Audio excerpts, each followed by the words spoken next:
رکھتا ہے، لیکن بدقسمتی سے رمضان میں کچھ ایسی غیر مذہبی رسمیں دیکھنے کو ملتی ہیں جو اس ماہ کی روح کے خلاف ہے۔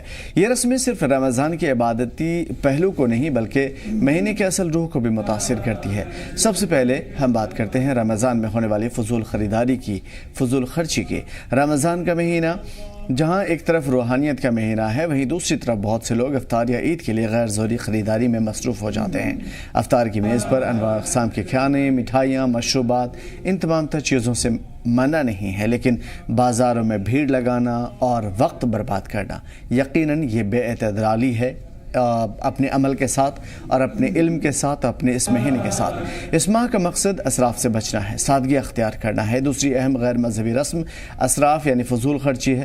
رمضان میں افطاری کے وقت زیادہ کھانے کے رجحان بھی ایک ایسا مسئلہ ہے جو اس مہینے کے مقصد کو متاثر کرتا ہے۔ روزہ رکھنے کا مقصد یہ نہیں کہ صرف بھوک اور پیاس کو ہی برداشت کیا جائے بلکہ روحانی لذت بھی حاصل کی جائے۔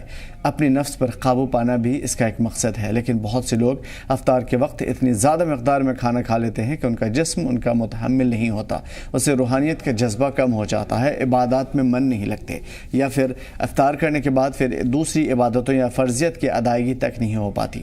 اس کے علاوہ رمضان کے دوران دنیاوی تفریح، غیر ضروری شوقوں کا بڑھ جانا ایک غیر مذہبی رسم میں شامل ہے۔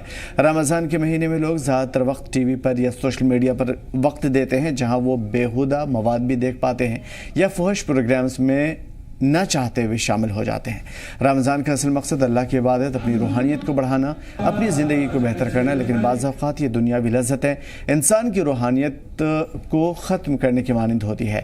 عید خوشیوں کا دن ہے، مگر بعض اوقات عید کی خوشیاں اس قدر ضائع ہونے لگتی ہیں، اس وقت ضائع ہونے لگتی ہیں جب اس کی روح کو، اس کی نیچر کو نہ سمجھ کر کے لوگ تمام تر چیزوں میں، فضول چیزوں میں گنوا دیتے ہیں۔ کسی کے پاس صاف کپڑے ہوں، اس میں بھی اچھے سے عید ہو سکتی ہے، کوئی ضروری نہیں ہے کہ بہت زرق برق لباس ہوں۔ تفریحی پروگرام میں، رمضان کے دنوں میں تفریحی پروگرام اور اس سے ہٹ کر کے دنیاوی چیزوں میں ملوث ہو جانا یقیناً یہ بھی غیر مذہبی رسم میں شامل ہے۔ عید کا اصل مقصد اللہ کا شکر ادا کرنا، غریبوں کی مدد کرنا، اپنے گناہوں سے توبہ کرنا۔